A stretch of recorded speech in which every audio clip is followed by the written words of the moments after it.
Hi happy Sunday అందరికీ. నిన్న లంచ్కి నేను బీన్స్ తాలింపు చేసిన, కందిపప్పు వేసి బీన్స్ తాలింపు వెరైటీ చేసిన, బాగుంది. మీరు కూడా ట్రై చేయండి. ఫస్ట్ బీన్స్ ఉడికించి పక్కన పెట్టేసుకోవాలి. పప్పు ఉడికించేటప్పుడు పప్పు కానీ సాంబార్ కానీ కొంచెం ఒక గరిట పప్పు పక్కన పెట్టుకోండి ఉడికింది.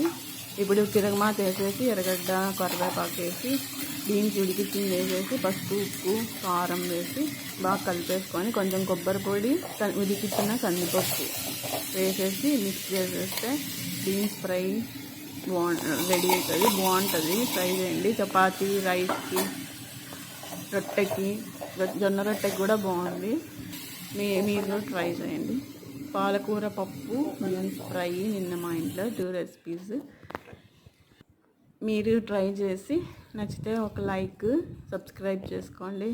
Support me. Thank you.